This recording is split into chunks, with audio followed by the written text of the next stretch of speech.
Sí, pues muchas gracias a vosotros por haberme invitado a este seminario. De hecho, me siento muy alabada por ser partícipe pues de vuestros seminarios y también conocer vuestro proyecto más a fondo, sobre todo porque habéis sido muy pioneros a la hora de entender el sujeto del neofalante, nuevohablante, y que me ha ayudado bastante también a entender lo que está pasando en el País Vasco. Entonces, para mí es un honor poder estar aquí. Entonces, también agradezco que hayáis leído este artículo que va a salir enseguida y obviamente pues estaría dispuesta a recibir vuestros comentarios o críticas o cuestiones que finalmente pues no están aclaradas y también con la charla de hoy. Es decir, que espero que sea una conversación que podamos llevar a cabo.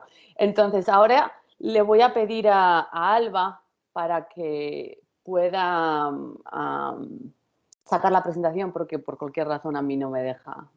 Ahí está. Ok. Entonces,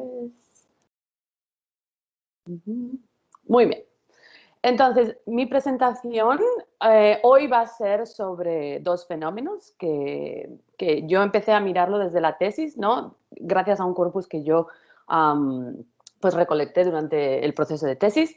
Y hoy voy a hablar un poquito de esos datos, que es uno de los artículos que salió hace poco o que va a salir hace poco, y luego también otra marcación del ergativo. Entonces, yo creo que Alba te voy a ir haciendo así.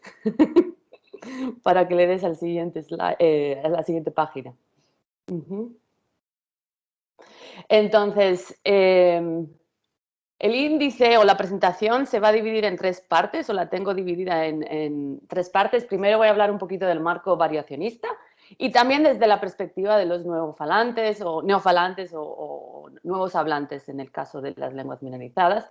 Y voy a presentar datos de dos estudios específicos. Uno es el marcal diferencial de objeto y el otro sería la marcación del ergativo. Y finalmente, la última hora, pues creo que la tenemos para hablar un poquito de las implicaciones y las futuras líneas de investigación que podríamos llevar a cabo a la hora de entender procesos de contacto social y sobre todo en las lenguas minorizadas.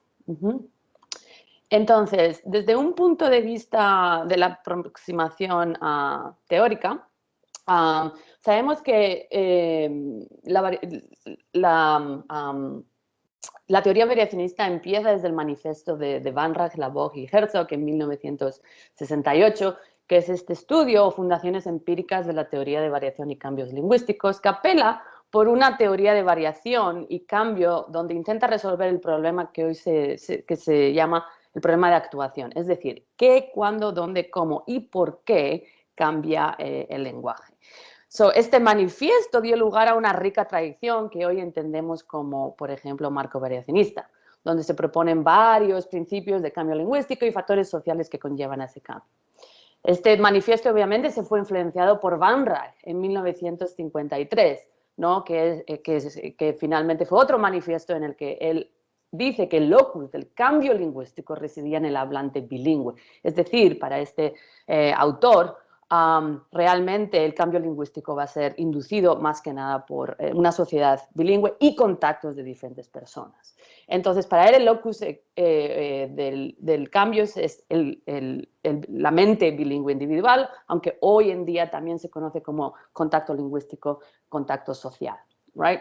Entonces, su propuesta fue que cualquier teoría lingüística debería de tener consideraciones estructurales, razones psicológicas y factores socioculturales. Y esto es lo que llevó a establecer lo que hoy se entiende como lingüística de contacto o contact linguistics en inglés. Right? Sin embargo, aunque Weinreich dijo que como la mayoría de la población mundial es de una forma multilingüe, incluso multilingüe social, desafortunadamente estos parámetros no se tomaron tanto en cuenta en el marco teórico variacionista, es decir, que normalmente se usaba las teorías se han hecho desde una perspectiva monolingüe, sobre todo en las lenguas dominantes. Y no es hasta los últimos 20 años que el significado social se está empezando a teorizar desde una perspectiva de la tercera ola a través del trabajo de Penny Eckert, donde, por ejemplo, las teorías de la lingüística antropológica se están tomando más en cuenta en este marco que tradicionalmente era un poquito más estructural. Sin embargo, aunque ahora tengamos un conocimiento mejor, donde las consideraciones culturales se están tomando en cuenta, no dejamos de cuestionar lo que significa ser un hablante nativo. Esto, de hecho, viene desde una perspectiva más aplicada de la lingüística. Y en cuanto a las lenguas minorizadas, habéis sido vosotros, los gallegos, donde habéis cuestionado esta idealización en lo que se conoce hoy como lenguas minorizadas, right? Entonces, por ejemplo, el trabajo de O'Rourke, Pujolari y Fernando Ramallo ya llevan diciendo en la última década o empiezan a cuestionar lo que significa ser un hablante de una lengua, y sobre todo una lengua minorizada en el siglo XXI. Es decir, que esto ahora mismo está llevando a cabo está poniendo en cuestión lo que, pues, asunciones que ya hemos hecho de lo que significa ser hablante. Entonces, obviamente, en mis estudios yo lo que intento es combinar esas tres diferentes perspectivas. Es decir, ¿qué nos pueden decir la teoría de los nuevos hablantes? La cual se ha estudiado desde una perspectiva ideológica, identitaria, pero un poquito menos de las estructuras, combinarlas con lo que es el contacto de lenguas y el marco variacionista. Entonces, ¿qué nos pueden decir los nuevos hablantes sobre esta teoría? ¿Y qué nos pueden decir las teorías de contacto de lenguas y variación sociolingüística sobre lo que significa ser un hablante nuevo o un hablante de lengua minorizada hoy en día? Entonces, esas son las dos preguntas de investigación que más o menos intento llevar a cabo. Pero más específicamente, mi trabajo aplicado al euskera y el castellano se centra en explicar procesos de contacto lingüístico en los diferentes perfiles de bilingües euskera-castellano. Obviamente la justaposición de nuevo hablante o hablante tradicional, pero también los otros perfiles que se están creando por razones ideológicas. Y también determinar el papel que podría ejercitar el significado social en esta variación y en estos procesos de cambio. Entonces, con eso en mano me gustaría hablar un poquito de los nuevos hablantes o de lo que se ha hablado de la teoría de los nuevos hablantes, aunque supongo que en vuestro caso ya lo conoceréis. Entonces, estas personas se han definido como individuales que tienen poca exposición a la lengua minorizada al principio y normalmente lo adquieren a través de programas de revitalización o como adultos. Obviamente lo que significa ser un nuevo hablante va a depender del contexto. Entonces, por ejemplo, aquí O'Rourke y compañía dicen claramente que en vez de enfocarnos en dar una definición estricta o exacta de lo que significa ser un hablante, es importante tener en cuenta la subjetividad del hablante. Es decir, que aquí tenemos que conocerlo de lo que significa ser hablante desde el mismo hablante per se. Es una categoría émica que nos da pie a cuestionar cosas que las dábamos muy por hecho. Entonces, el foco del nuevo hablante o del marco teórico del nuevo hablante es el individual, el hablante individual como artefacto social. Es decir, ¿qué relación tiene este individuo con la sociedad? Entonces, intenta describir las prácticas sociales y las lingüísticas asociadas con lo que significa ser un hablante de lengua minorizada. Y muy importante, cuestiona la ideología y la supremacía que, por ejemplo, puede tener lo que asociamos con una competencia nativa. Obviamente, muchas veces estos términos de semilenguas, hablante de segunda lengua, pues pueden venir con ciertos peyoraciones. Entonces, si vamos al siguiente capítulo, la siguiente página, aquí tenemos un gráfico temporal de lo que significa ser un nuevo hablante según Jaffe en 2015, y esto es algo similar de lo que Fernando Ramallo también ha hablado sobre los neofalantes en la cuestión de Galicia. Entonces, por ejemplo, aquí tenemos en la parte izquierda pues, la diferencia entre vitalidad y luego una trayectoria imaginaria de lo que significa revitalizar la lengua. Entonces, en este caso, los nuevos hablantes, que están aquí denominados como new speakers en inglés, reflejan un marco temporal algo optimista que podría darnos hacia un futuro de lo que significa ser una lengua minorizada. Sin embargo, obviamente, uno no puede dejar todo el bagaje que contrae, pues, por ejemplo, procesos de estigma o procesos culturales del pasado, porque estos también van a seguir acarreándose. Sin embargo, también se van construyendo hacia el tiempo. Entonces, en este sentido, la categoría de nuevo hablante se puede considerar como algo temporal, pero también estático en el tiempo que estamos hoy en día. Entonces, sabemos que los nuevos hablantes están hoy en día se consideran que están en un régimen social bastante nuevo y más complejo de lo que estas lenguas en contacto han tenido. Obviamente, las lenguas en contacto han estado ahí por mucho tiempo, pero gracias a los cambios que están surgiendo por la revitalización, en muchos casos estandarización, como en el caso del euskera y el castellano, el euskera y el galego. Entonces, tenemos emergencia de modelos alternativos de valorización, sobre todo los estándares, o muchas veces hay diferentes paradojas. Urla, por ejemplo, ella determina que la tesis reproductiva no es suficiente para entender estos modelos. Es decir, que las ideologías de producción de lenguas dominantes se aplican, pero también va más allá. Muchas veces las contestamos. Y eso es porque hay tres paradojas o contradicciones que encontramos en estas situaciones. Por ejemplo, tenemos hablantes nativos que se consideran como legítimos, pero también es necesario crear nuevos hablantes para el futuro de la lengua. Entonces, aquí tenemos dos categorías que se justaponen entre sí. Luego hay otra paradoja, significa con la autenticidad y esta legitimidad. ¿Qué relación tiene la autenticidad con la legitimidad? Como Woolard ya lo había teorizado.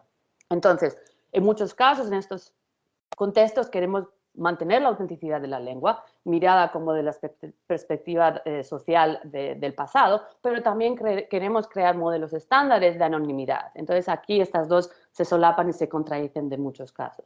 Y luego también tenemos los ideales de purismo, pero vivimos en una realidad plurilingüe porque todo hablante de euskera, o la mayoría, es bilingüe de alguna forma u otra. Entonces, estas paradojas o contradicciones las tenemos que tener en mente, en mi opinión, cuando queremos hablar de los procesos de contacto y también de las ideologías que se están surgiendo. Entonces, siguiendo con Jaffe, Jaffe dice que los nuevos hablantes son una categoría social étnica que se puede usar éticamente para describir otros procesos de identidad en otros contextos de lenguas minorizadas. Obviamente, este fenómeno surgió del contexto gallego y también en el euskera. Y ella propone que hay diferentes factores a considerar a la hora de definir lo que significa ser un nuevo hablante. Entonces, por ejemplo, la edad de adquisición, secuencia y manera de adquisición. Normalmente los nuevos hablantes se consideran que no lo hablan en la casa o no lo aprenden en la casa, sino en instituciones. La competencia, a veces se asume que esa competencia es menos, obviamente no es necesariamente cierto y veremos casos en los que es al revés también. Frecuencia y tipo de uso, obviamente la lengua cuando se revitaliza los estándares sí que llevan a cabo diferentes contextos de autoridad, pero también se crean otros espacios. Es más difícil crear espacios por ejemplo, de informalidad con un estándar, o por lo menos en el caso de euskera eso es lo que ha pasado. Y luego también algo importante es atribución individual y social, es decir, cómo me veo yo como hablante y cómo me ven los demás como hablante. Sin embargo, Jaffe solo se centra en los últimos tres parámetros y solo se centra en cuestiones de identidad. Entonces, uno de los retos que tenemos en la variación sociolingüística es cómo operacionalizamos estos factores en un marco teórico para poder entender. Entonces, en mi trabajo voy a intentar considerar algunos de los factores. Por ejemplo, voy a considerar la edad de adquisición, la competencia, atribución individual y atribución social para determinar realmente en qué sentido son covariación o son diferentes uno cada ellos. Entonces, para eso me voy a enfocar en variación morfosintáctica. Entonces, yo pienso que los nuevos hablantes nos pueden tiene muchas implicaciones para hablar de la sociolingüística en general. Entonces, este trabajo viene también en colaboración con Jonathan Castan y con Bernie O'Rourke, donde proponemos tres implicaciones importantes en usar el sujeto neofalante o neohablante para teorizar un poquito sobre las diferentes ramas o intersecciones de la lingüística. Y la primera es el marco variacionista. ¿Cómo se aplican los principios de este marco en contextos de lenguas minorizadas? Y veremos que en algunos casos es más difícil, pone en cuestión también algunos de los principios, pero también son aceptables, es decir, que no es que necesitemos una teoría completamente nueva. En cuanto a la lingüística de contacto de adquisición, nos ayudan a entender las siguientes preguntas. ¿Cuáles son los límites de la permeabilidad lingüística? ¿Cuáles son los límites de plasticidad y cómo estos interactúan con la agentividad? Esto obviamente ya se está estudiando a través del trabajo de Tomé Lourido, Anne Evans, en el caso de Gallego, Kenner en el caso de Breton y Sankoff pues, en el caso de contacto lingüístico en el Quebec y en Canadá. Y luego, en cuanto a la sociolingüística sociocultural, si tenemos nuevos regímenes sociales, aquí podemos aprender un poquito más de cuáles son algunas nuevas asociaciones que se hacen entre variación y formas de hablar, cómo afectan estas asociaciones en el futuro trayectoria del cambio de lenguas y de sus hablantes. Entonces, obviamente, yo me voy a enfocar más o menos, le voy a dar un poco de pinceladas a una de cada ellas. Obviamente, no es posible presentar una teoría con 2 trabajos nada más. Pero simplemente estas son, creo, implicaciones o conexiones que podemos hacer con otros aspectos de la sociolingüística. Entonces, en ese sentido, podemos decir que hasta ahora lo que se ha hecho de los nuevos hablantes desde una perspectiva, desde la perspectiva variacionista, es bastante grande. Es decir, que hay diferentes tópicos. Aquí, por ejemplo, no voy a hablar de cada uno de ellos, pero lo hemos dividido en cuanto a qué conexiones se hacen entre unos y otros. Entonces, la mayoría se ha centrado en estilos y repertorios, es decir, qué nuevas formas de hablar se están generando, y también en cuestión de adquisición, si realmente se adquieren ciertas cosas. Entonces, esto es más o menos un poquito un resumen visual de lo que se ha estudiado hasta ahora. Y obviamente las referencias están al final del paper. Es decir, que un resumen de este estudio va a venir publicado con Jonathan, supongo que el año que viene, pero bueno, os lo puedo mandar si queréis.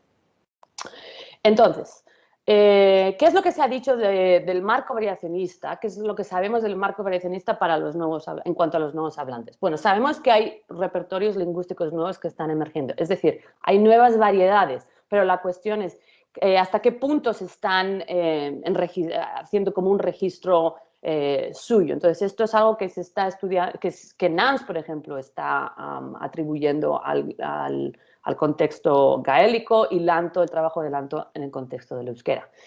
Castan, por ejemplo, describe a los nuevos hablantes como agentes de cambio lingüístico. Sin embargo, no entendemos cómo eso está ocurriendo. Entonces, poco a poco estamos viendo qué son algunos de los factores sociales que están llevando a cabo.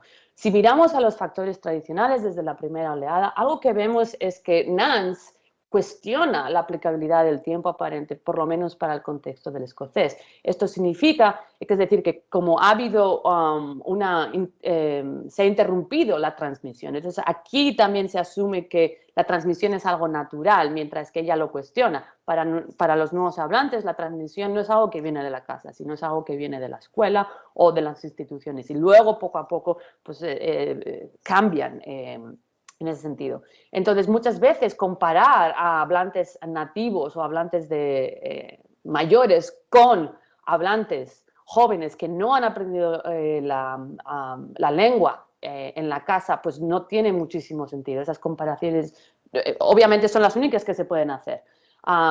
Pero también habla de las normas, que muchas veces no se entiende como que tienen algo en común. Es decir, que hay diferentes formas de ver lo que significa una norma en sí.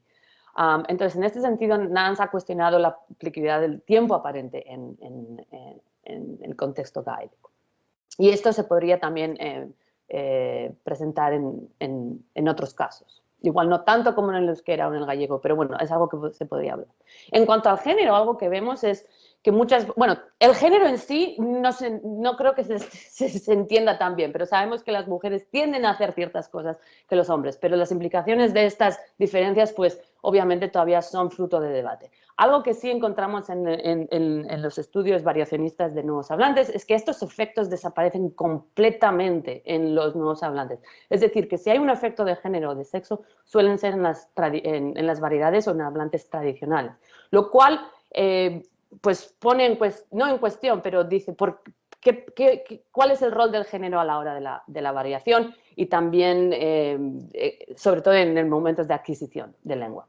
Y luego también se ha cuestionado la relevancia de clase social. Por ejemplo, Smith Christmas o Harv Ernheim miran el contexto comparan el contexto del escocés con el irlandés, diciendo que la clase social no tiene ninguna relevancia. Yo opino que sí tiene una relevancia, pero tiene una intersección con el tipo de hablante. Y esto es algo que, por ejemplo, Goulart ha hablado bastante en el caso del catalán. Entonces, Davis, sin embargo, presenta, ¿por qué no hablar de tipo hablante como clase social? Porque muchas veces la clase social básicamente es una proxy de autoridad y de estatus, mientras que en estos contextos sí que vemos que el tipo de hablante puede ser una forma de hablar de estatus en cuanto al hablante. Entonces, estas son preguntas que se podrían considerar a la hora de teorizar el marco variacionista en contextos de minoría. Entonces, ahora voy a presentar datos del País Vasco en base de los objetivos que tengo a la hora de hablar, qué es lo que están haciendo los nuevos hablantes del euskera. Entonces, un poquito de información de background del País Vasco. Bueno, el País Vasco está dividido entre dos países, España y Francia, y luego está dividido también en 3 comunidades autónomas. Entonces, aquí tenemos esta línea negra del inicia, por ejemplo, donde se hablaban las variedades regionales. Entonces, en esta parte interior de Vizcaya, Guipúzcoa y el vasco francés, ahí es donde se han mantenido las variedades regionales, mientras que la parte de Álava o Navarra, pues es donde la revitalización ha tenido un fruto más grande, porque ahí es donde se habla el batúa o el estándar. Entonces, algo que vemos que hoy en día, ha habido un cambio muy grande en el País Vasco a la hora de los perfiles. Entonces, aquí lo que vemos es que una vez que se introduce el euskera en las escuelas,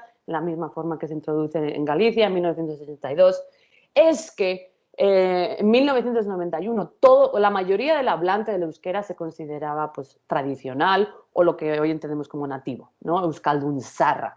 Mientras que de repente se crea una categoría, aunque esta categoría ya viene de siglo anterior, pero hoy en día, sobre todo en los jóvenes, la mayoría de los hablantes del euskera, por lo menos en la comunidad autónoma vasca, se consideran lo que en Galicia llamáis neofalantes o nuevos hablantes. Sin embargo, bueno, entonces esto obviamente va a traer unas consecuencias lingüísticas estructurales que necesitan examinarse, pero primero vamos a mirar un poquito de qué perfiles tenemos. Entonces, los nuevos hablantes, el trabajo de Urla y el trabajo de Ortega, el 2015, han demostrado que se sitúan en un continuo de autenticidad. Y esta autenticidad está ligada a la legitimización.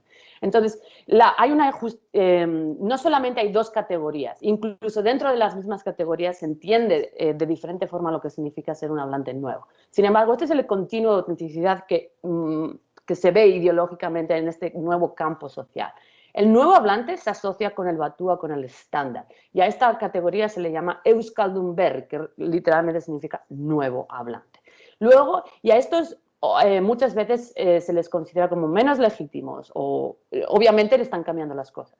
Pero luego tenemos en el otro extremo del continuo, tenemos al Euskaldun Zarra, que sería vuestro paleofalante, por lo que estaba leyendo con el trabajo de Lisa, o Euskaldun Zarra, que sería el nativo. Entonces, estos están asociados con las variedades regionales. Sin embargo, hay hablantes que están empezando a poner en cuestión esta dicotomía, ¿no? Y estos, al fin y al cabo, estos estatutos de poder, ¿no? Que están ligados al hablante. Y muchos están optando por decir, yo no soy ni Euskaldun Berri, yo no soy Euskaldun Zarra, yo soy vasco, punto, yo soy Euskaldun. Y lo que vemos aquí es que hay un continuo también, una de las consecuencias lingüísticas es que hay una vernalización del batúa también. Entonces, muchas veces toman formas del contacto o también características de otras variedades para darle como una entonación o un gusto un poquito más informal, ¿no? Y otra de las cosas que vemos es que el euskaldun reclama una autenticidad un poquito más importante que el euskaldun berri. Es posible que nació euskaldun berri, pero ahora se crea más euskaldun. ¿Por qué? Porque ha extendido sus círculos sociales. Entonces, en este sentido, parece que es más nuestra categoría de euskaldun se asemeja más a lo que se ha descrito con neofalantes, es decir, ha habido una muda y están tomando el euskera como lengua primaria, por razones ideológicas. Entonces, la pregunta de investigación que yo quiero hacer es, ¿qué formas de contacto se ven atravesadas en este continuo, básicamente? Entonces, para ello lo que hice es recoger un corpus de euskera romance en 3 lugares diferentes del País Vasco entero. Entonces, empecé con Guernica, que es de donde yo procedo. Entonces, aquí mantenemos una variación, o sea, un dialecto nuestro, pero también, obviamente, también hablamos el estándar, sobre todo la gente que tiene 40 años o menos. Entonces, luego también recogí datos de bilingües en Bilbao, donde hoy día la mayoría de los hablantes vascos se consideran nuevos hablantes y se habla más el euskera batúa, el estándar. Y luego también recogí datos de Bayona en el vasco francés para tener como comparación, para hacer reclamos de contacto, ¿no? Obviamente hoy no voy a hablar nada del vasco francés. Entonces, sin embargo, este corpus recoge datos en el mismo hablante, tanto en euskera como en castellano, o en euskera y francés, según el hablante. Entonces, obviamente no empecé así, y eso es algo que, pues, ojalá lo hubiera hecho, porque no tengo, hay más datos en euskera que en castellano que en francés en cuanto a horas. Empecé solo recogiendo euskera, pero bueno, algo de a tomar en consideración, sobre todo si queréis crear un corpus. No hagáis los errores que hice yo. Entonces, aquí me enfoco sobre todo en 2 factores sociales. La atribución individual, es decir, cómo se ven ellos como hablantes y qué proficiencia tienen. Entonces, la proficiencia puedo explicar cómo lo arreglamos o cómo lo miré. Pero la atribución individual básicamente es qué categoría se ven ellos. Euskaldun Berri, Euskaldun, Euskaldun Zahar, y luego también qué variedad es la que hablan. Entonces, aquí tenemos, obviamente, no tenemos los mismos números, porque pues uno no empieza así, luego uno se da cuenta cuando está haciendo estas entrevistas que es más complejo de lo que se pensaba. Entonces, tenemos 26 Euskaldun Berris que hablan batúa. Luego tenemos 11 personas que dicen yo no soy euskaldun berri, yo soy euskaldun, pero también hablan batúa. Obviamente es difícil a veces determinar, porque hay bastante mezcla, ¿no? Pero en realidad ellos sí que se ven que hablan algo más estándar que los regionales. Luego hay gente en Guernica, ¿no? Que por ejemplo se considera más euskaldun, pero habla el dialecto regional. Y luego hay gente que dice, no, yo soy tradicional y hablo la variedad. Entonces, el corpus recoge datos de producción y de percepción. Entonces, en cuanto a producción, entrevistas sociolingüísticas y algunos ejercicios de licitación controlada. Y para los 3 idiomas.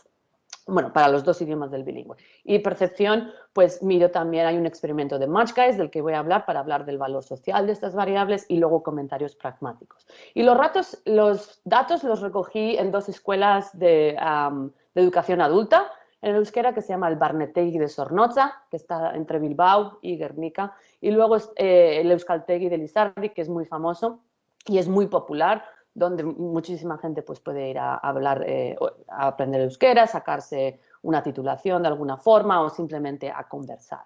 Entonces, básicamente me pasaba los veranos en estas escuelas o en el bar, pues haciendo estos experimentos o en las clases. En las clases con ellos de observación no me dejaban. Entonces es algo que es una limitación bastante grande. Pero bueno, entonces la pregunta es, en las entrevistas, algo que salía naturalmente es el tipo de hablante que ellos se veían. Entonces, ahora os voy a demostrar algunos de los datos que son muy similares a los que vosotros habéis encontrado en el contexto del gallego. Entonces, las categorías emergentes de identificación van así. Para Sara, por ejemplo, ella se considera euskaldun berri, está hablando con otra amiga y ella dice, nosotras somos euskaldun berris porque empezamos a aprender euskera en la escuela, como a los 3 años. Entonces, para ella, algo muy importante es... Alba, creo que tienes que ir a la 18. Ahí está, perdón. Muchas gracias. Entonces, para Alba algo está muy claro, ¿no? La manera y también el orden de adquisición representa su identidad de euskaldun berri. Luego, sin embargo, cuando pasamos a Dani es un hablante de Guernica. Esta es una persona con la que yo fui al instituto. Entonces yo le pregunto, ¿y tú te sientes euskaldun zahar, te sientes nativo? Y yo me sorprendí cuando él me dijo no. Yo le dije, ¿no? Y él dijo claramente, mis padres son andaluces. Bueno, no sé si lo soy porque siempre he estado con eso, ¿no? Entonces aquí es interesante que él atribuye su falta de ser nativo a identidad un poquito étnica de alguna forma u otra, o de origen, de dónde viene, ¿no?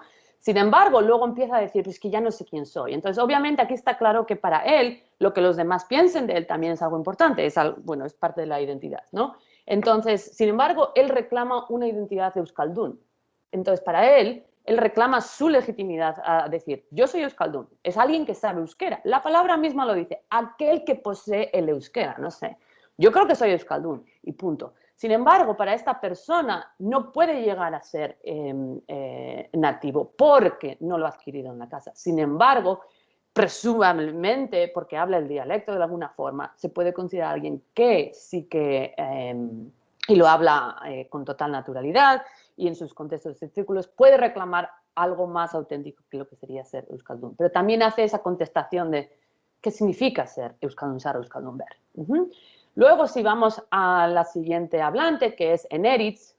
Eneritz es un poquito más mayor y yo la conocí en el Euskaltegi. Ella estaba hablando euskera. Entonces, ella decía, yo ahora lo hablo mal. Mi marido es euskaldun, no te lo pierdas. Y con él nunca lo hablo. Es que, a ver, yo hablo inglés, yo hablo lenguas de signos y bien. Pero, por ejemplo, el italiano lo hablo mal. Pero estoy tranquila y lo hablo. Pero el euskera es diferente. Yo siento mucha presión. Y luego yo le pregunté, ¿qué significa esa presión para ti? Entonces, en el siguiente slide podemos ver, y encima soy independentista, toma, y vergüenza me da. Sí, me da mucha vergüenza no saber euskera. Encima la gente piensa que soy euskaldun, es que es mi obstáculo y está aquí en mi cabeza, es un problema psicológico.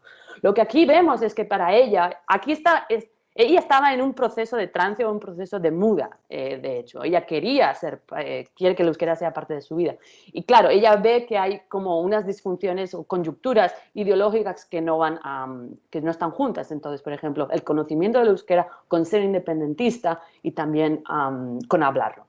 Entonces, está en ese proceso. Entonces, la cuestión es, ¿cómo se manifiesta la variación social en cuanto a estas diferentes categorías de entender lo que significa ser hablante? Entonces, ahora voy a hablar de dos estudios o dos tipos de datos, el marcado diferencial de objeto y el marcación del ergativo. Entonces, ¿qué es el marcado diferencial de objeto? Es cuando los objetos directos se marcan diferentemente, básicamente.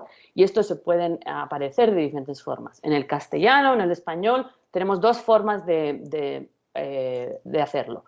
Una, la famosa A personal, entonces he visto a Juan versus he visto la tele, ahí no ponemos esa A, y el leísmo, le he visto, sin embargo aquí se alterna con el acusativo, lo he visto. Pues seguramente que vosotros sabréis que nosotros en el País Vasco somos súper leístas, pero ese leísmo es diferente del leísmo que encontramos en el Madrid. Somos leístas animados, es decir, lo usamos para femenino, masculino, singular, plural. Y también, siguiente, tenemos lo que se dice clíticos. Entonces, por ejemplo, nosotros podemos decir le he visto al niño, a la niña. Es decir, podemos poner el le con la A a la B. Mientras que en otras variedades del castellano eso no es posible. Por ejemplo, en el Madrid. Entonces, ¿cómo se ve el differential object marking? El marcado diferencial de objeto, que lo voy a llamar DOM a partir de ahora, en euskera.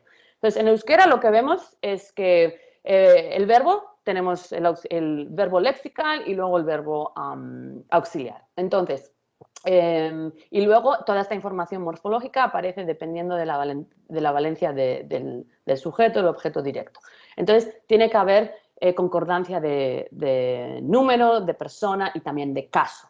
Entonces, cuando tenemos si queremos decir que he visto a Miquel, por ejemplo, Miquel como objeto directo en la forma canónica se usa en el absolutivo cero, no se marca. Sin embargo, la marcación del DOM aparecería con el dativo, que es similar a lo que ocurre en el castellano, ¿no? Entonces le ponemos esta marca di y luego también aparece como concordancia en el auxiliar, que es muy similar a lo que ocurre en el español o en el castellano que se habla en el País Vasco. Obviamente en el euskera estándar la gente dice que esto no existe. Obviamente no existe en la norma que la euskaltzaindia o que se dicta, pero obviamente es algo que se usa en las formas orales. Y es un fenómeno que es bastante común en diferentes variedades regionales, ¿no? Entonces la pregunta es ¿de dónde viene y a dónde va? Entonces, ¿de dónde viene? Viene de muchos sitios. Entonces, en cuanto a la diacronía, sabemos que el DOM surge más o menos en el siglo XVII con las variedades del sur. Cuando se habla de variedades del sur en el País Vasco, significa aquellas con lenguas de contacto con el español. Entonces, no aparece en el vasco francés. Y aquí hay un mapa donde cómo se ha ido distribuyendo. Entonces, voy a pasar ya a la sincronía, porque veo que estoy tardando bastante y quiero llegar a los datos, de alguna forma u otra. Entonces, veo que me estoy atrasando un poquito. Entonces, a la sincronía, si lo vemos desde un punto de vista sincrónico, en cuanto a la adquisición de lenguas de niños, Austin ella dice que hay convergencia lingüística donde los niños realmente producen más DOM que los adultos, es decir, que hay como una change in progress o hay un progreso de cambio, ¿no? Sin embargo, Echevarría Zuluaga demuestra que hay una curvatura como de age grading, es decir, sobre todo para la tercera persona. Y ahora os enseñaré que esto realmente es porque está estigmatizado. Y algo que también vemos es que los objetos nulos abren la posibilidad de un reanálisis para poder meter esa tercera persona y eso está confirmado en un trabajo que tengo. Sin embargo, yo lo que propongo es que antes de llegar a la convergencia lingüística, que es lo que sería un estatus, hay que ver el proceso al que llega. Entonces, yo lo que hago es proponer un proceso de gramaticalización de réplica que puede surgir en diferentes tipos de hablantes. Y voy a hablar un poquito de esto, pero luego también voy a demostrar, o quiero hablar un poquito de por qué ocurre, cómo ocurre. Entonces, para ello, lo que hago es mirar la codificación y la estadística es la siguiente. Miro a los siguientes factores lingüísticos, de animicidad, persona y número, especificidad, esos están juntados porque si no hay covariación. Objeto, si es nulo o si aparece presencial. Verbo, si es un préstamo o si es etimológico de vasco o la semántica del verbo. Y luego, en cuanto a los factores sociales, atribución de identitaria, es decir, cómo auténticos se ven ellos mismos, la proficiencia, el sexo y el uso del euskera. Y para ello puedo hablar un poquito de la estadística, pero no me quiero demorar con estas cosas. O sea, básicamente son estadísticas estándares en la variación comparativa y lo puedo hablar un poquito más tarde. Entonces, si vemos los resultados, aquí están aquí están 4 grupos dependiendo de la proficiencia. Entonces, si miramos la proficiencia, algo que vemos es, en verde significa los que hablan batúa o el estándar y en rojo son los que hablan la regional de Guernica. Entonces, algo que vemos es que son aquellos los que más proficiencia tienen y los que menos proficiencia tienen, que usan el DOM el que más. Y cuando están usando, cuando van más allá, cuando la proficiencia sube, el uso del DOM baja, según mirando la proficiencia. Sin embargo, cuando lo miramos desde un punto de vista ideológico, de autenticidad, ocurre lo siguiente, lo reverso. Es decir, entonces aquí tenemos de izquierda a derecha, aquí tenemos el nuevo hablante que habla batúa, el que se considera euskaldun, que habla batúa también. Aquí tenemos los de Guernica que se consideran no nativos y luego los nativos de Guernica. Entonces lo que vemos es que hay un continuo y hay como que se ve que se está difuyendo, pero bueno, se puede ver en qué forma eso está ocurriendo. Entonces la pregunta es, ¿cuál de estos dos modelos mejor representa la variación del DOM? Y cuando miramos a la estadística, la autenticidad es algo que es mejor modelo que el de proficiencia. Entonces, es decir, algo está pasando aquí.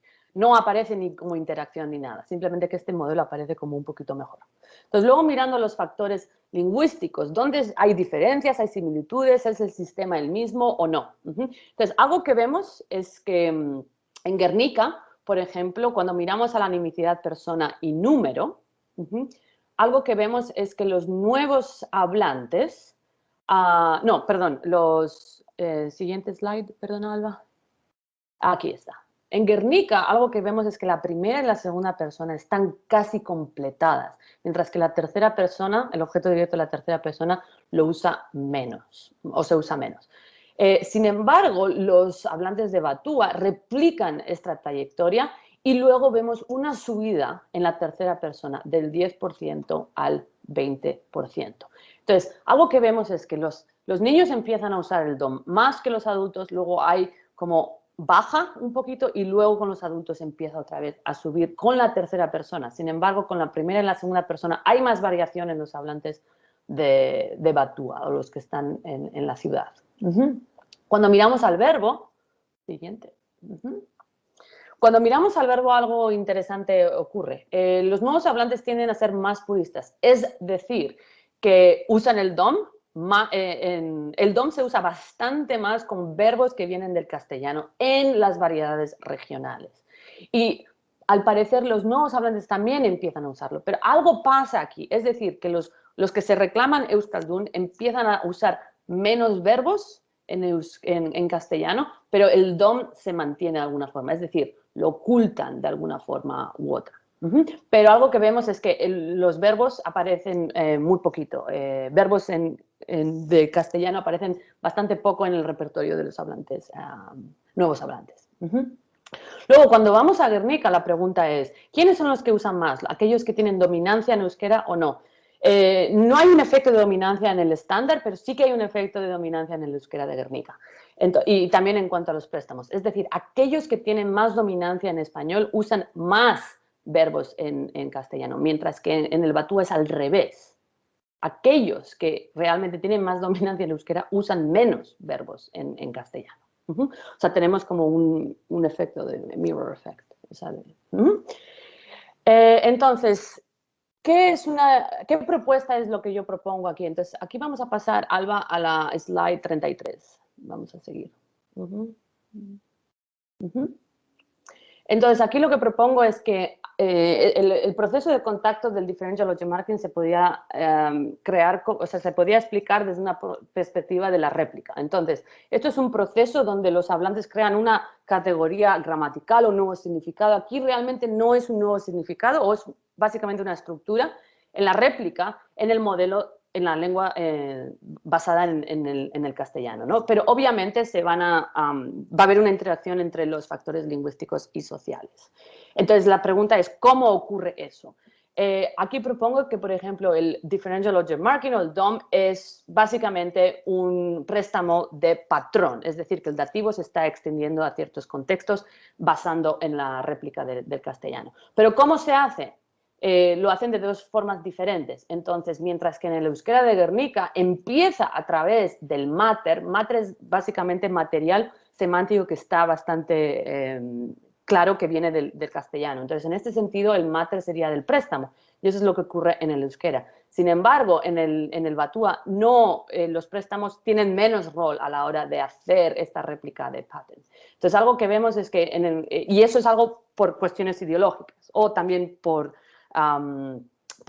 las cuestiones, las implicaciones que tiene tomar préstamos en el batúa son diferentes de lo que sería tener un préstamo en las variedades regionales, básicamente. Entonces, ahora voy a pasar rápidamente para hablar un poquito de las actitudes o del significado social que puede tener este fenómeno. Entonces, siguiente. Entonces, aquí lo que hice fue un experimento de Match Guys, donde el objetivo es estudiar las actitudes encubiertas. Entonces, el estímulo viene de una misma persona que lee 4 textos idénticos. Simplemente se cambian por el dialecto, que uso el Guernica, y luego el estándar. Entonces, lo que hago es crear textos idénticos y simplemente cambiar si marca el DOM o no. Cada uno es un minuto y está grabado por una persona que habla tanto el euskera de Guernica como el euskera estándar. Y luego hago un cuestionario de escala diferencial semántica. Entonces, después de escuchar cada guys o cada texto, tienen que rellenar un cuestionario con 18 preguntas y algunas de las preguntas son, ¿esta persona es euskaldun-berri o euskaldun-sari? Tienen que marcarlo en un continuo. La otra pregunta es, ¿cuál es su autenticidad? Entonces, aquí voy a hablar simplemente de 2 de las preguntas. ¿Es esta persona euskaldun-berri? ¿Cuál es su autenticidad? Para ver si hay un link, cuál es el link en cuanto a variedad, hablante y también variable. Entonces, en la siguiente página podemos ver un ejemplo del estímulo, ¿no? Donde, por ejemplo, hay 5 casos del uso del DOM solamente con la tercera persona. Y una de las razones por la que ponemos la tercera persona es porque los hablantes hablan más de este fenómeno. Entonces, vamos a ver los resultados. Y ahora vais a ver, por ejemplo, en el panel de arriba tenemos a los hablantes que hablan batúa en el panel de abajo, a los que hablan regional. Y la pregunta es esta persona euskaldun berri o euskaldun zahar? Entonces, una de las cosas que vemos, lo primero que vemos es que los gaises que son de la regional, que son los dos grises de la izquierda, se asocian con ser tradicional, ¿no? Y no hay ningún efecto de DOM. Da igual si hablas DOM o no hablas DOM. Aquí la cuestión es que si hablas el dialecto o no. Sin embargo, cuando empezamos a mirar a aquellos a los gaises o a los textos en el euskera batúa, obviamente se asocia más con el nuevo hablante. Sin embargo, son aquellos que usan menos el DOM que lo asocian más con el nuevo hablante. Es decir, que si usas el DOM en el euskera batúa, eres más nuevo hablante. Sin embargo, son aquellos los que se consideran euskaldunes o menos nuevo hablantes los que realmente usan más el DOM en el euskera batúa. Es decir, que no concuerda exactamente con lo que se hace. Y ahora la pregunta y ahí están las estadísticas significativas. Entonces, si vamos a la siguiente pregunta, que es, ¿cuál es su autenticidad? Right? Hay una relación entre hablante, variable y autenticidad, y la pregunta es sí, pero no para todos. Entonces, lo que sí vemos es que esa categoría euskaldun que es más legítima, o sea, es decir, los neofalantes, son los que piensan que si si usas el DOM en el euskera batúa, eres menos auténtico. No solamente eres euskaldun berri, eres nuevo hablante, sino que encima eres menos auténtico. Y esto ocurre en aquellos que tienden a decir que son más legítimos. También ocurre en Guernica. Sin embargo, aquellos nuevos hablantes de euskera o la categoría euskaldun berri, no necesariamente piensa eso. O sea, no hay un efecto tan grande en la parte izquierda. Entonces, aquí hay dos resultados relevantes. Es decir, que la autenticidad se asocia con el euskaldun zahar y también hay una correlación positiva y variedades dialectales. Sin embargo, aquellos que evalúan como mal también asignan menos autenticidad para batúa DOM. Es decir, que aquí hay una correlación negativa. Entonces, en resumen, ¿qué es lo que significa todo esto?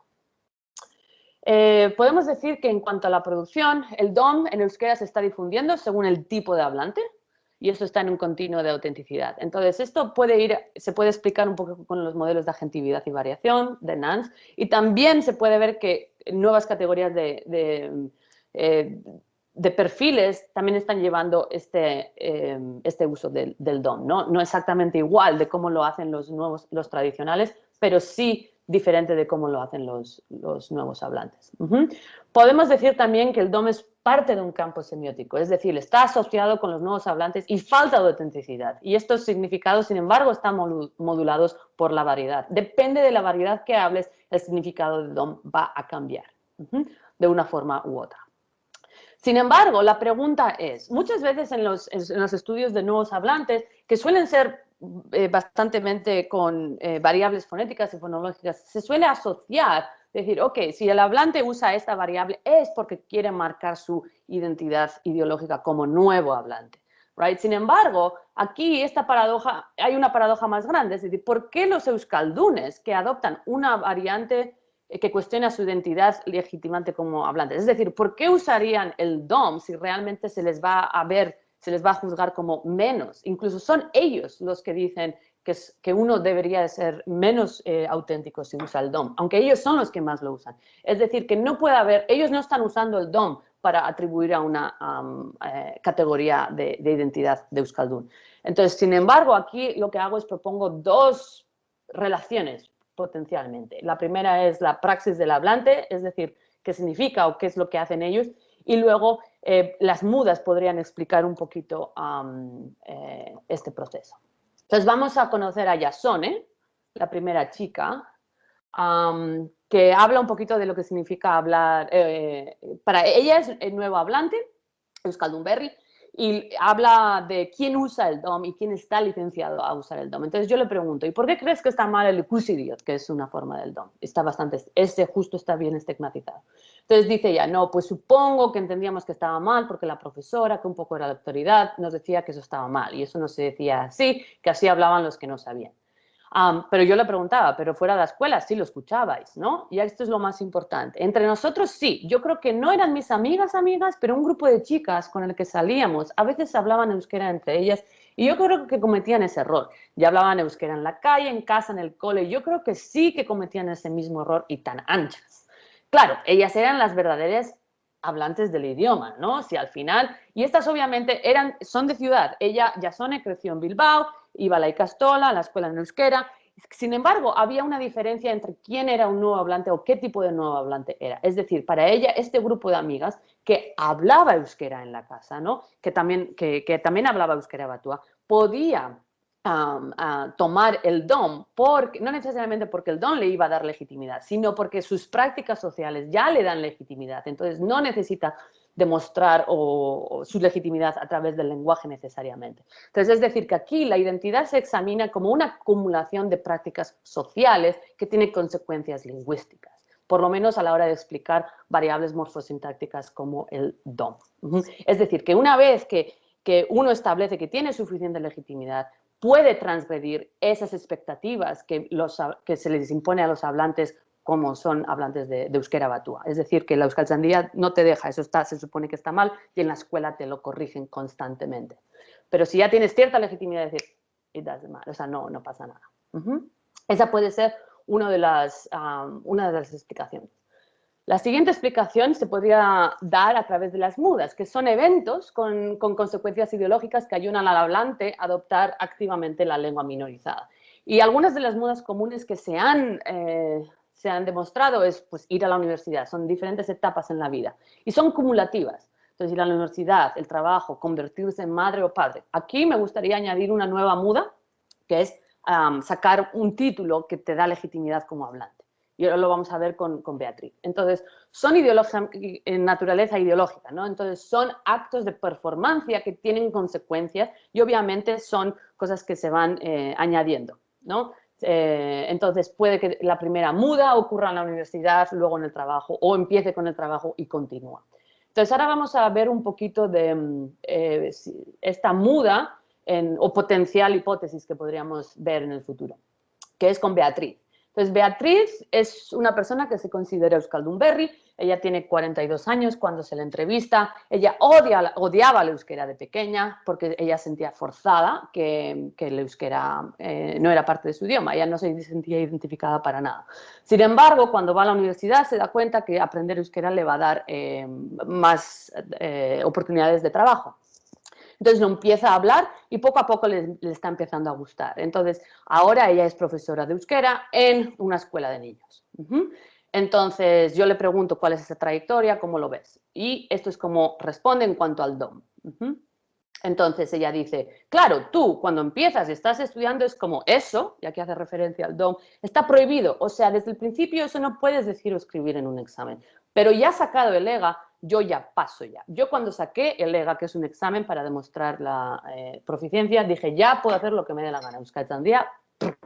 Y aquí, obviamente, pues aquí algo que podemos ver es que para ella ir a la universidad fue una muda inicial, obviamente esto lo dice en la entrevista, y otra muda podría ser sacar el EGA, que para ella esto puede acarrear consecuencias lingüísticas, es decir, ya tiene cierta legitimidad como hablante de euskera, ya no tiene que demostrar, es decir, que el DOM puede pasar desapercibido de alguna forma u otra. Entonces yo creo que algunas implicaciones sociales para el marco teórico variacionista es mirar a estas mudas para ver cómo es que cambian esos repertorios o si realmente lo llevan más allá. Entonces, ya son las 8:15 y me gustaría hablar un poquito del ergativo, pero tampoco os quiero dormir. Entonces, lo voy a hacer un poquito rápido. ¿Cuánto tiempo me dejáis, Alba?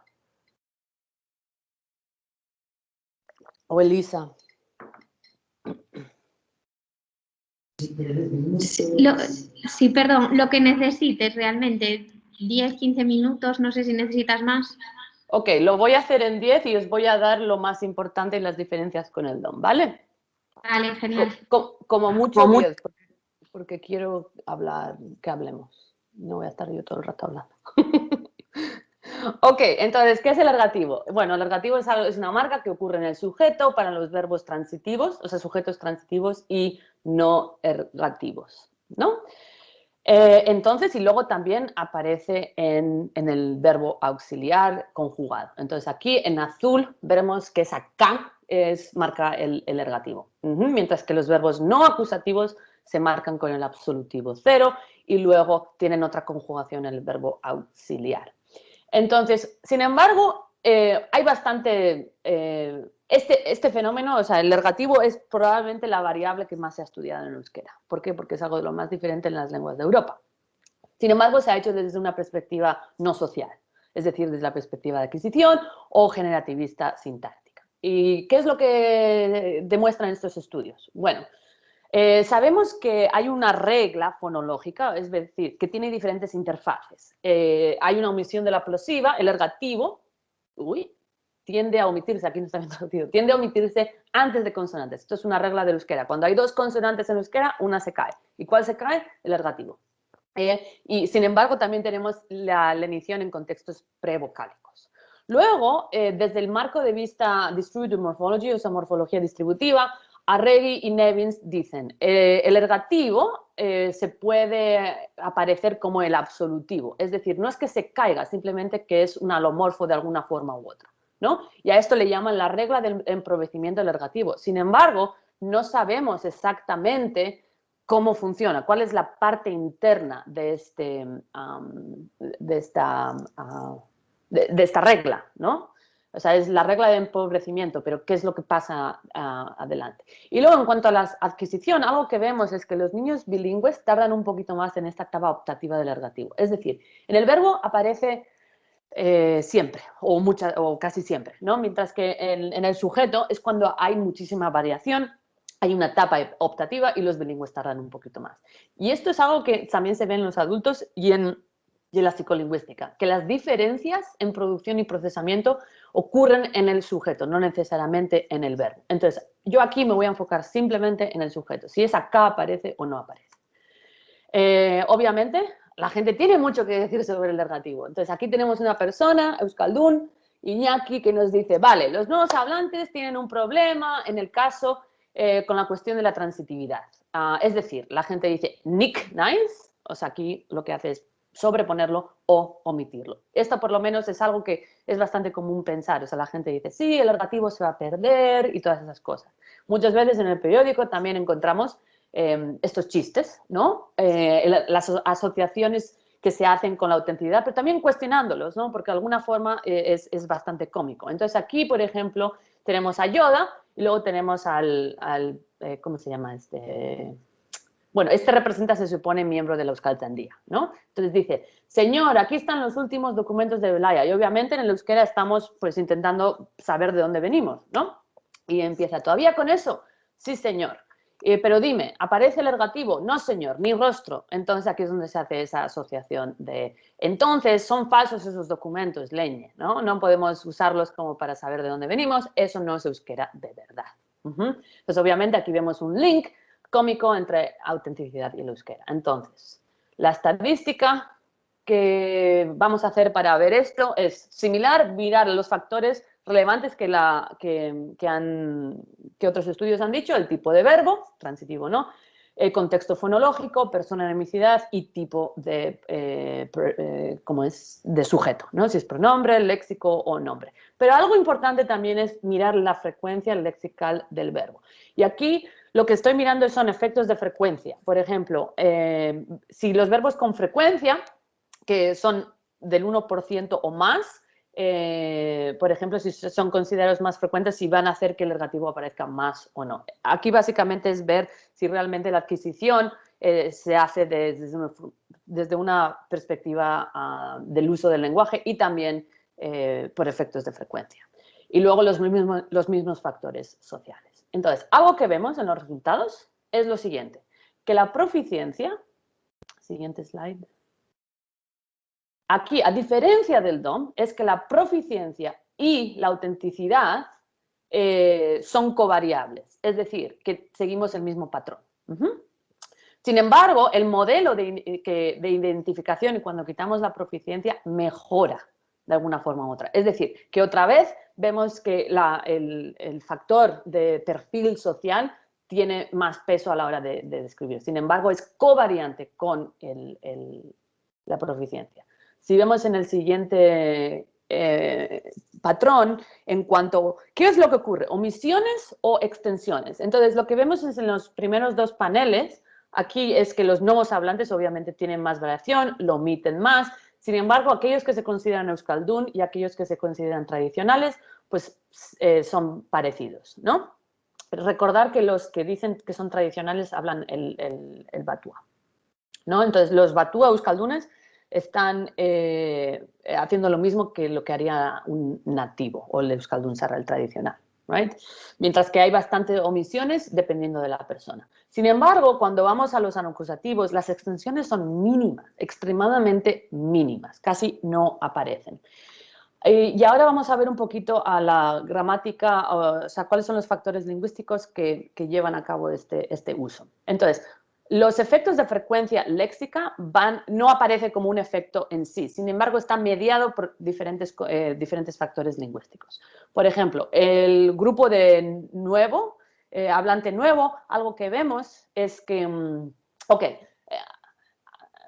a ver, los factores lingüísticos que van a aparecer es en orden de importancia. ¿Ok?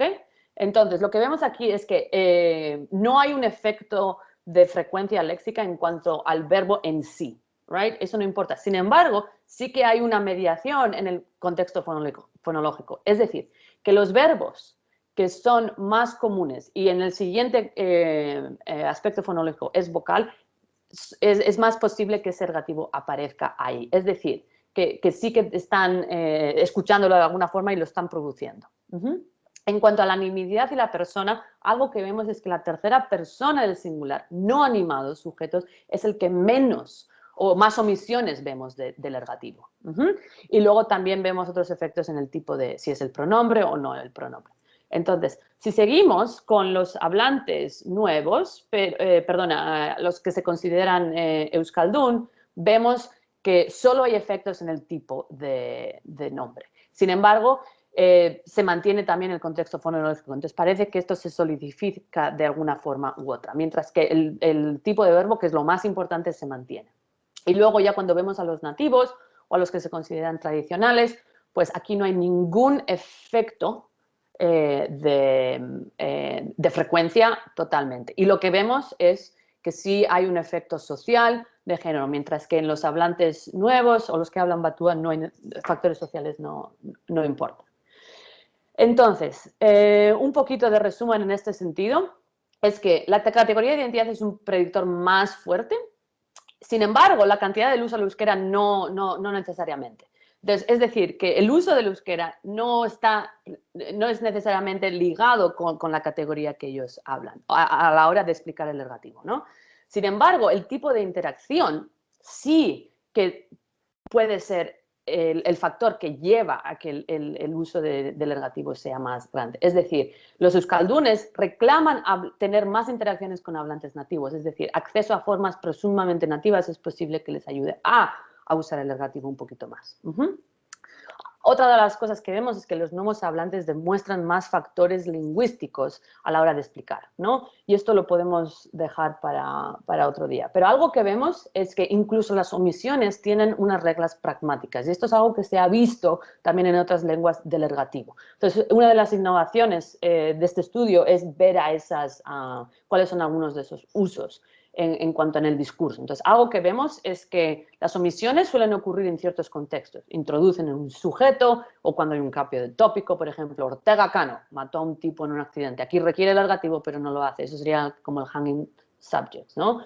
O sujetos enfáticos, o muchas veces como expresiones con adívides, que significa, por ejemplo, o ya, que viene del castellano también, es un préstamo del castellano, ¿no? Neoadivides, entonces, y esto da igual si son hablantes nativos o no nativos, esto lo hace todo el mundo. Y las extensiones también ocurren en efectos de topicalización, es decir, para marcar el sujeto incluso más, right? Entonces, Iñaki, pues sí, aquí obviamente tenía intuiciones de lo que los nuevos hablantes tienen problemas, pero no necesariamente están regladas estos usos, ¿no? Entonces, ahora vamos a pasar rápidamente a las actitudes que se tienen del ergativo del euskera. Y algo que vemos es aquí, si es esta persona euskaldun euskaldunzar, da igual, el ergativo no importa. Aquí lo que importa es la variedad. Si hablas euskera batua, eres neofalante o eres euskaldun. Si hablas el dialecto, eres tradicional. That's it. El ergativo no tiene nada que decir. Sin embargo, cuando preguntamos es esta persona, ¿cuál es su autenticidad? La gente que habla batua no le importa. El ergativo no te va a hacer más vasco y omitir el ergativo no te va a hacer menos vasco. Punto. Aquí es la variedad. Sin embargo, aquellos de Guernica que hablan el dialecto son aquellos que piensan que si omites el ergativo en euskera batua eres menos vasco. Entonces aquí sí que vemos una similitud con el DOM. Sin embargo, esto solo ocurre con aquellos que hablan el euskera o que dicen que hablan el euskera nativamente. Y luego la última pregunta que les hice, y sobre todo este es interesante, es ¿comete errores o no? Y algo que vemos es que para los que hablan batua o los que se consideran euskaldunberri, da igual, si usas el negativo o no lo usas, da igual si estás usando errores. ¿No? Obviamente hay bastante variación. Aquellos que reclaman más proficiencia dicen, si omites el ergativo en el batua, es peor que omitirlo en el dialecto. Right? Y esto se asemeja a lo que realmente piensan los hablantes tradicionales. Es decir, que aquí hay como un continuo de cómo se adquiere este conocimiento social del euskera, del valor del ergativo. Entonces, en resumidas cuentas, mucha variación en respuestas, pero ningún factor social fue significativo. Las actitudes hacia el ergativo no determinan su uso para nada, no hay ninguna relación whatsoever. Y en cuanto, vamos a discutir un poquito con el DOM. Entonces, en el siguiente slide, ¿cuál sería el valor social que tienen? Bueno, sabemos que los nuevos hablantes se asocian con el batua y menos autenticidad en general, que esto va ligado con lo que ya se ha demostrado. Sin embargo, el ergativo también es parte de un campo semiótico, pero es menos complejo que el del DOM. Y obviamente la variedad y la identidad es lo que modulan su significado. Sin embargo, aquí la pregunta es, ¿por qué los nuevos hablantes demuestran un patrón diferente en su significado? Entonces, aquí podemos mirar la adquisición y cuestiones de prominencia. Por ejemplo, algunos estudios dicen que las relaciones indexicales son más difíciles y son las últimas en adquirirse, ¿no? Obviamente, es decir, que no han adquirido lo que significa la competencia social. Sin embargo, la pregunta es, ¿realmente están escuchando la ergatividad en estos textos? ¿No? Incluso los hablantes nativos, cuando se les pone el guys que no tiene ergativo en su variedad, demuestran que dicen, no, aquí hay ergativo, es decir, que lo escuchan aunque no esté ahí. ¿No? Entonces, no necesariamente significa que no sea parte de su incompetencia social, para nada. Yo lo que aquí intento decir es que las diferencias es por sus diferencias de experiencia con la lengua y las diferentes socializaciones y necesidades diferenciales que tienen, que va en acorde con la fragmentación que habla Jaffe y también Nance. Entonces, es decir, que tienen una disposición diferente hacia los demás. Es decir, ¿son parte de la misma comunidad o no? Lo que sí vemos es que los euskaldunes sí que se asemejan más a los tradicionales a la hora de usarlo y también de pensar sobre cómo es este orden. Entonces, la falta del ergativo no está asociado. Otra diferencia con el DOM es que la falta de ergativo no está necesariamente asociado con una influencia directa del castellano, mientras la gente es bastante... tiende a decir que el DOM viene del castellano y es un calco directo, mientras que la falta del ergativo no necesariamente porque no tiene un link directo con el castellano. Entonces, algo que podemos decir es que la adquisición de su significado es posiblemente acarreada a través del contacto con hablantes tradicionales. Entonces, para concluir, y ya se acabó, es que la categoría de nuevo hablante obviamente es un artefacto social y aquí podemos verlo con dos variables morfosintácticas. Sin embargo, algo que se demuestra es que covaría con diferentes factores según la variable lingüística que estamos mirando, si viene del contacto o si lo asocian con el contacto o no. Los procesos de contacto varían también dependiendo del perfil social del hablante y variable y esto lo vemos claramente o más claramente con el ejemplo del DOM.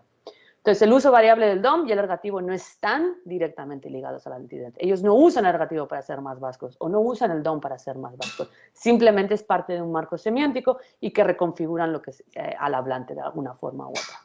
Y luego la pregunta es, ¿qué predicciones podemos hacer en cuanto al significado social y cambio lingüístico? Obviamente, pocas predicciones de momento, pero algo que sí nos puede ayudar es enfocarnos en el hablante y sus complejidades como sería relevante en los futuros estudios.